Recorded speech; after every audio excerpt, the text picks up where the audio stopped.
Rebecca, to understand the essence of human mentality, free will, which to many people seems obvious, I can do anything I want, is really enormously probative. Because on the one hand, we have the intuition of free will, and on the other hand, to look scientifically at the world, there seems to be the fact that it's a closed system, so every event has a prior cause, which would yield a very deterministic kind of world. As a novelist, as well as a philosopher, where are you on free will? Where am I on free will? Baffled. Free will seems to me yet another one. You know what? My major viewpoint about philosophy are these are the questions that we're smart enough to ask and we are not smart enough to answer. And free will is such a conundrum. And it's not, there's a real paradox involved in free will that, either everything is determined or it's not. If everything is determined, it seems that we're not free. And of course, the big issue is moral responsibility. What can we be held morally responsible for? And to make sense of our lives and other people's lives, to make sense of humanity at all, we want to make room for some sense of moral responsibility, of holding people accountable for their actions.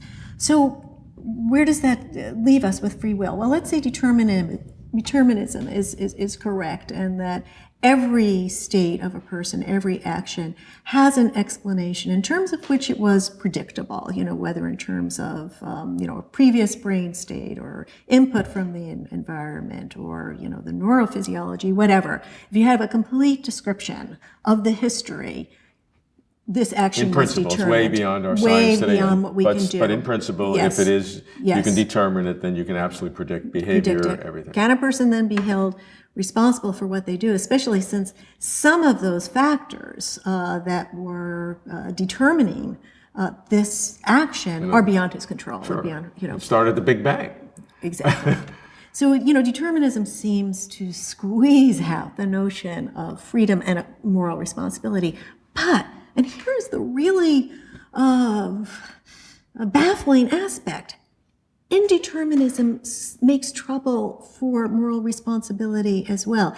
If some action, can't be explained, if it just sort of happens to me and it can't be made explicable from what I am and everything that's happened to me, if it just kind of like lands on me, it seems as if it's something I suffered rather than did. I mean, in what sense am I the agent of this thing if it can't be explained in terms of what I am? So this kind of inexplicable randomness that, just sort of breaks into the causal chain, that seems to make play havoc with our notion of moral responsibility. So I don't know how to make sense of that. Well, first of all, I'd like to distinguish between free will and moral responsibility because in my view, it's not a two-way passage.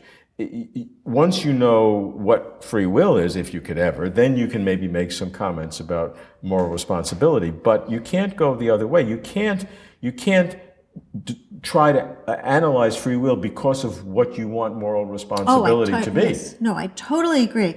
But it is an interesting argument, and it's not my argument. If we start with moral responsibility and say, is there any way we can make sense of the conundrum of free will? Not that would any answer help us out here? And here is this argument saying, no answer will help us out. Neither determinism nor indeterminism, and it's either one or the other, is consistent with holding people responsible. So even if we found out it was an indeterminist universe, quantum mechanics, something or other, some, adding a randomness to the equation. Stochastic processes, blah, blah, blah. Chaos. It's not going to help because that seems to undermine the notion of agency of a person actually acting.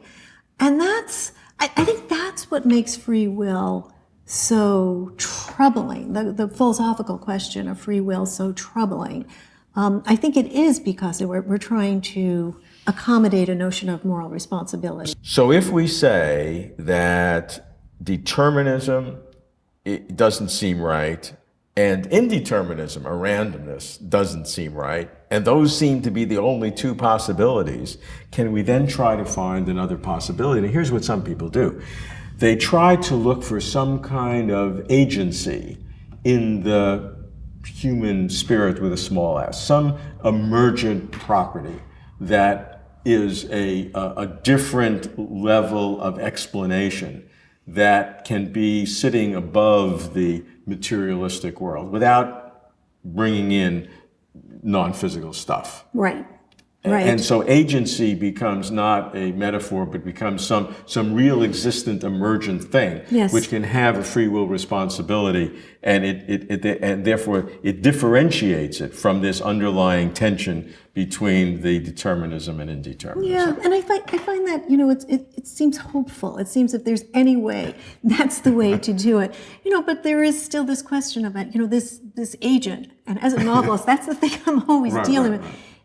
Can everything about this agent be explained, or are there, are there things that, that is but be explained so that it derives from previous things about the agent, if that agent, or not?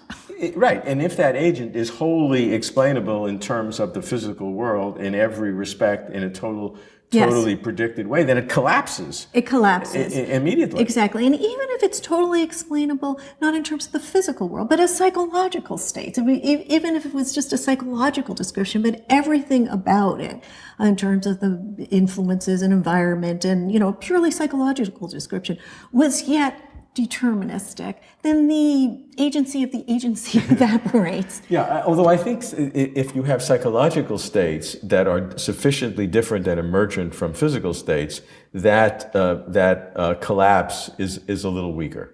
Perhaps, but if it's just this sort of emergence, this miraculous, that non-law-like emergence, well, why should the agent be held responsible for that? They had nothing to do with it. It just emerged in them. So it seems, it's not clear. I like it, and I often feel like there's something here, but when I look at it really closely, it evaporates on me. The bringing in the mysterious agent.